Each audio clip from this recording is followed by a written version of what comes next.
Olá, sou Pedro Rezende, da área da comunicação do 23º Conselho Regional Espírita de Minas Gerais. O vídeo que você vai assistir agora é parte do 9º CONICE, Congresso de Iniciação Científica, que aconteceu no dia 21 de agosto de 2022. Para facilitar, criamos uma playlist nesse canal onde você vai encontrar todos os vídeos, no total de 21 vídeos. Eles vão ser postados do dia 10 de setembro até 30 de setembro e serão encontrados na playlist aqui em cima no card, bem como também na descrição do vídeo, junto com as informações do vídeo que você está prestes a assistir. Antes do vídeo começar, quero saber uma coisa. Você já é inscrito no nosso canal? Ainda não? Então se inscreve, ativa o sininho para que o YouTube entregue mais conteúdo como esse para você. Você pode também ajudar compartilhando esse conteúdo com outras pessoas que gostem do mesmo assunto e pedindo para que elas também façam inscrição. Não esqueça aquele joinha que indica que você está gostando do conteúdo e o YouTube pode te mostrar mais conteúdo como esse. Agora, sem enrolação, vamos para o vídeo. Convidamos José Márcio de Almeida, de Belo Horizonte, trabalhador da Casa de Caridade Herdeiros de Jesus, para apresentar seu artigo, cujo título é A Pedagogia Filantrópica de Juan Henrique Pestalozzi e a influência do seu pensamento e método sobre seu discípulo Hippolyte Léon Denisard Rivail, o Allan Kardec. Seja bem-vindo, boa exposição.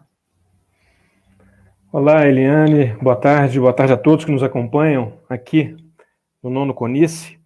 Antes de nós iniciarmos as nossas reflexões, eu gostaria de cumprimentar, em nome do Vladas e do Carlos Gomes, todos os companheiros e companheiras que integram a comissão organizadora do 9º CONICE, não é? Parabenizá-los pela iniciativa e pela primorosa organização do evento, que tem transcorrido de uma forma muito serena, muito equilibrada, bem tranquila.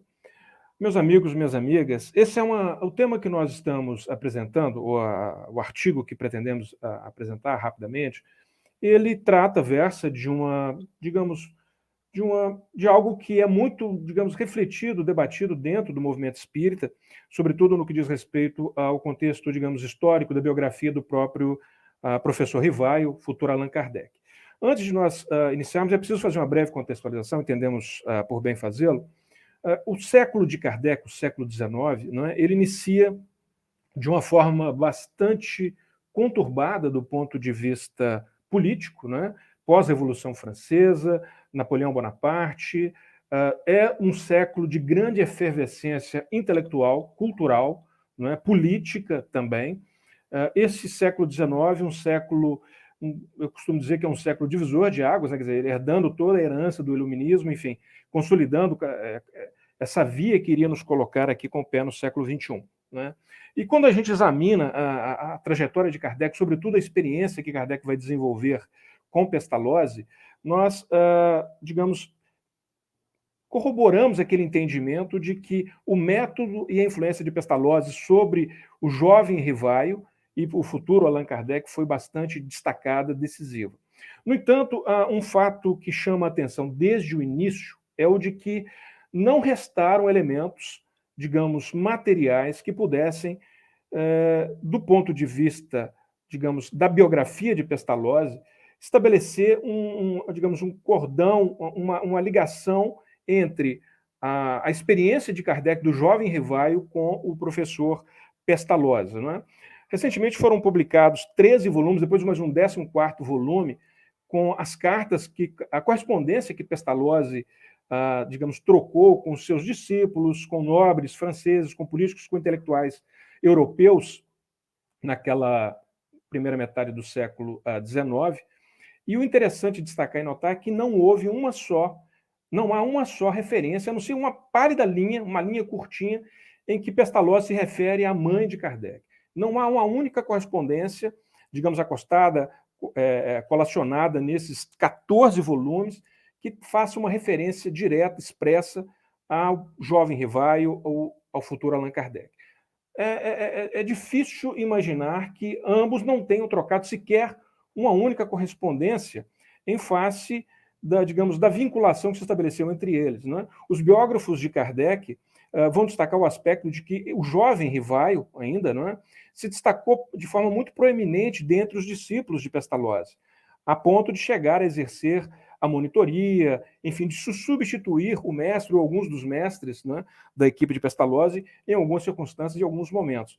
Então, é interessante destacar esse aspecto, porque nenhuma referência histórica, né, chegou, quando eu digo referência histórica, nesse sentido de uma correspondência que tenha sido trocada entre ambos, digamos, sobreviveu, né? E aí, N outros fatores poderiam ser suscitados, sobretudo a transição pós-desencarne de Kardec, né, da Sociedade Parisiense de Estudos Espíritas, enfim, do espólio do professor Rivaio, né, após o seu desencarne, todo aquele momento de grande... Depois vem a Primeira Guerra Mundial, enfim, uma série de outros elementos, digamos, exteriores que vão, talvez, explicar em alguma medida, em alguma parte, digamos, o fato de não haver uma única correspondência que pudesse ser, digamos, colacionada, ou não tenha sido colacionada nesses 14 volumes de correspondências trocadas de Pestalozzi com os seus discípulos ou com intelectuais franceses ou europeus daquele contexto do seu tempo.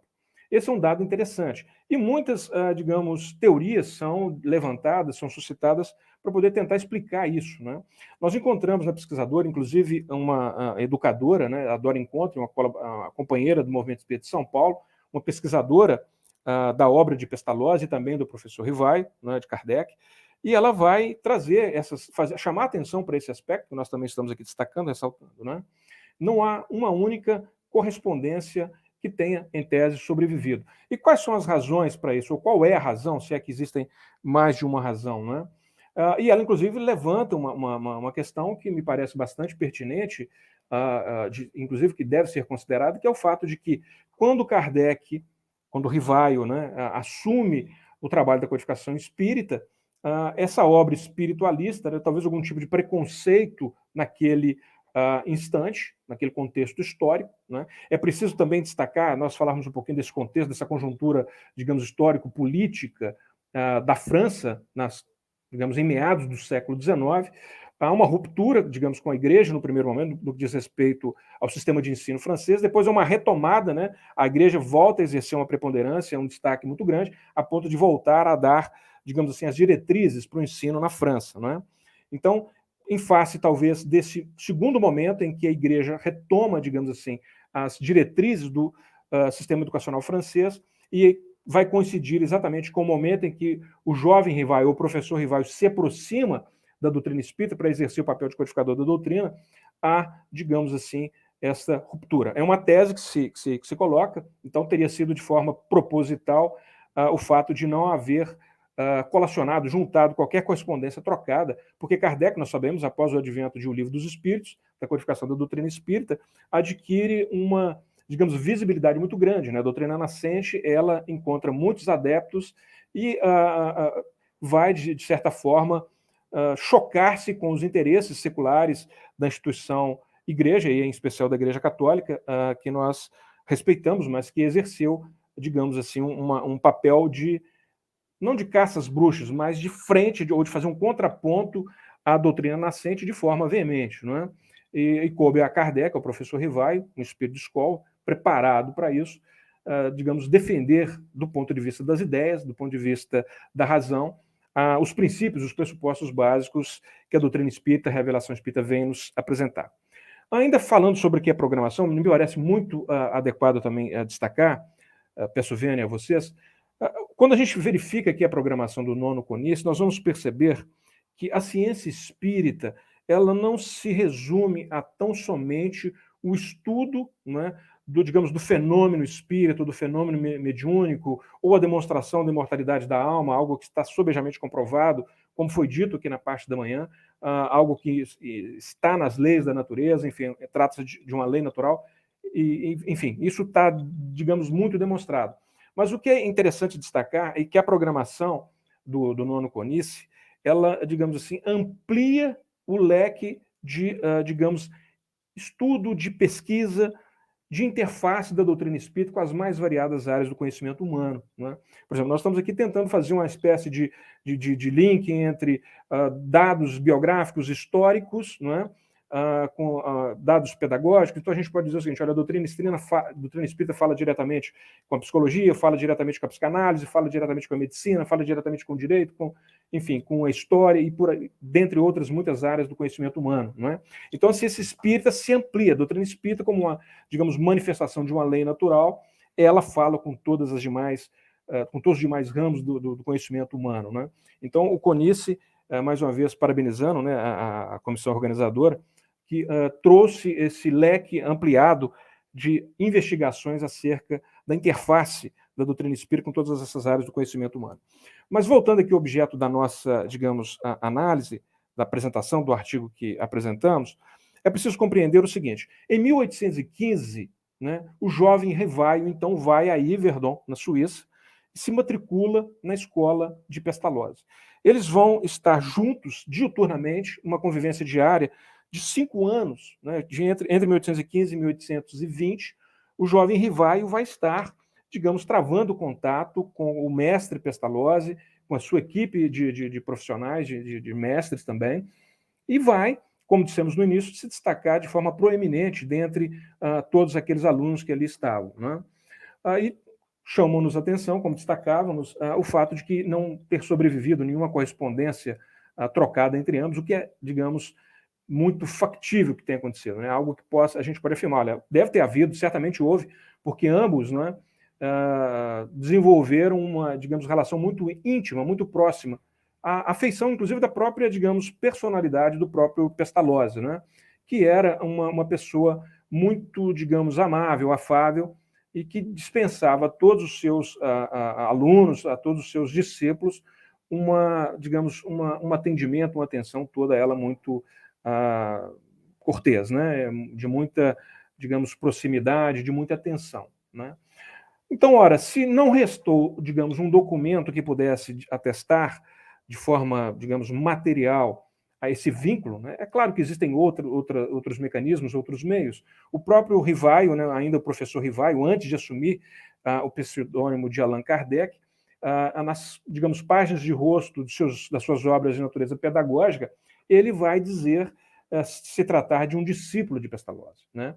Nós sabemos que Rivaio, já com 19 anos de idade, ele inicia com bastante destaque a sua participação na vida acadêmica, na vida, digamos, pedagógica da França, vai propor uma metodologia de reforma do ensino, enfim, obras de natureza pedagógica, muitíssimo importantes, obras que sobreviveram, inclusive, ao século XIX, não é?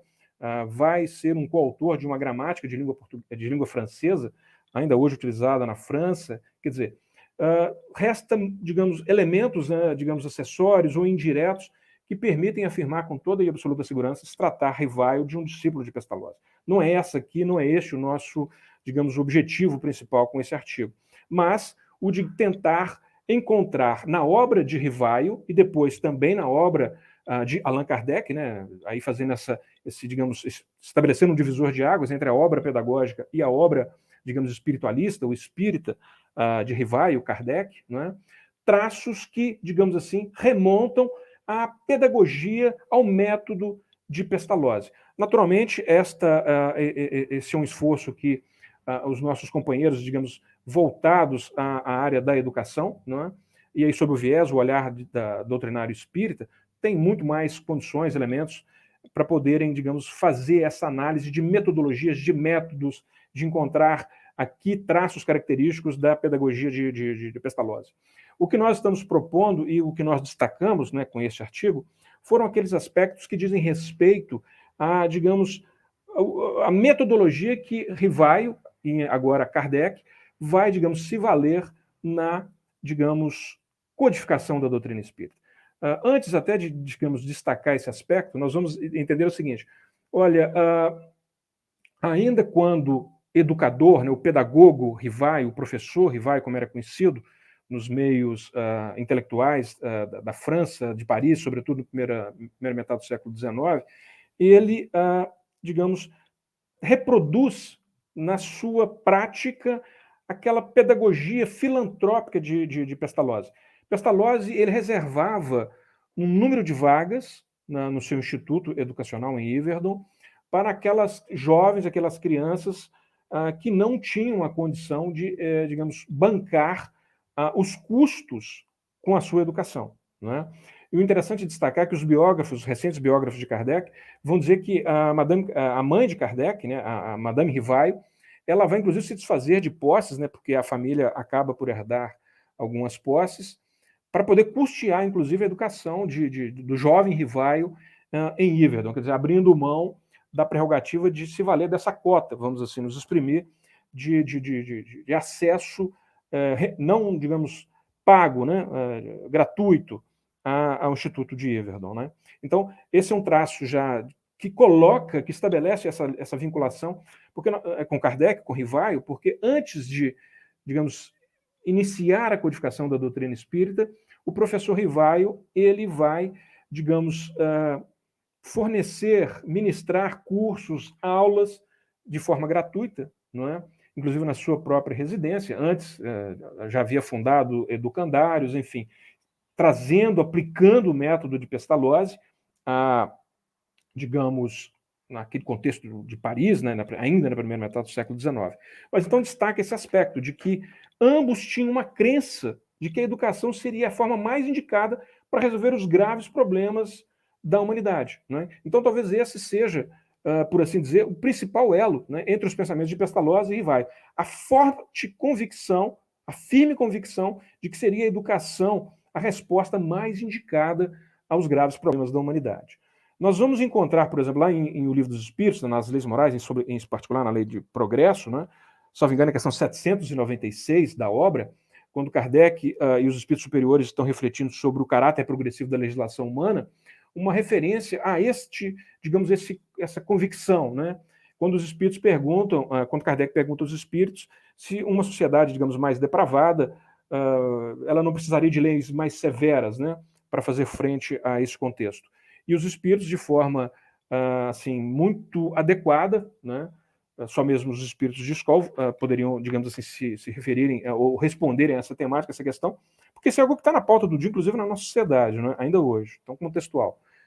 Eles vão dizer a Kardec que só a educação pode, digamos assim, reformar a humanidade. Então, digamos, corroborando com toda esta, digamos, formação prévia, inicial, que o jovem Rivaio transporta, traz, e que os espíritos que presidiram a obra de codificação espírita também assim o fizeram. Então, a crença que a educação é a resposta mais indicada para resolver os graves problemas da humanidade é certamente o elo, né, entre o pensamento de Pestalozzi e Rivaio. E nós vamos perceber que tanto um quanto o outro demonstram uma paixão muito grande pela educação, né? Nós vamos encontrar o Rivaio, ainda o professor Rivaio, dizendo, num discurso que ele vai proferir, referindo-se a si mesmo, que a educação é a obra da sua vida, não é? A educação é a obra da minha vida e todos os meus instantes são empregados em meditar sobre essa matéria, não é? E na educação, na codificação espírita, nós vamos encontrar isso de uma forma muito mais destacada ainda, porque com, digamos, um viés de importância muito maior, porque nós estamos falando de um espírito reencarnado, né, que retorna à vida física para continuar a sua caminhada na senda evolutiva. Então, rumo à perfeição relativa que a humanidade pode, digamos, almejar, aspirar aqui. Subordinada, naturalmente, às leis naturais, às leis imutáveis do Pai, não é? Então, o que ressalta desta, digamos, reflexão que nós procuramos trazer dentro do artigo?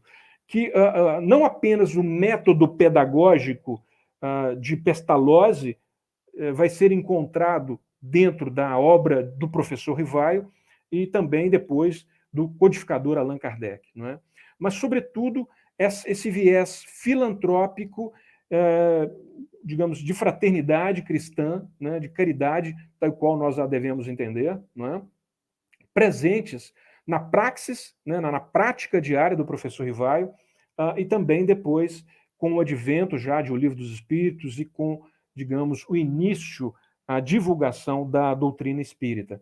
Então, digamos, a possibilidade, a perspectiva de estabelecer esses dois, digamos, vieses, né, esses dois vínculos que se amarram, que se conectam, né? O aspecto, digamos, do método, da metodologia, da pedagogia de Pestalozzi, que a gente vai encontrar nas obras do professor Rivaio depois de Kardec, e, sobretudo, a prática, a exemplificação, a vivência, digamos, de uma filantropia que assim, verdadeiramente suplanta, que sublima a humanidade, enfim, aqueles que estão com, digamos, vinculados a esse mundo ainda de provas e expiações que é o planeta Terra. Então, o artigo versa sobre essas questões, dá um destaque inicial para esse ponto inicial, como dissemos, de não haver essa vinculação, esse dado concreto, essa carta e essas especulações que surgem.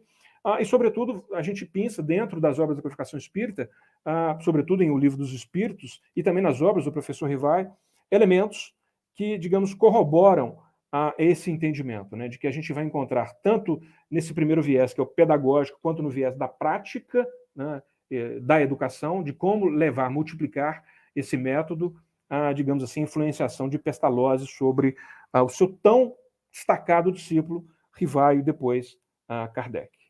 Nosso tempo termina. Então eu devolvo a palavra para Eliane e agradeço a todos vocês, mais uma vez, pela iniciativa e pelo belo trabalho que está sendo desenvolvido. Um forte abraço a todos. Agradecemos pela sua participação, José Márcio.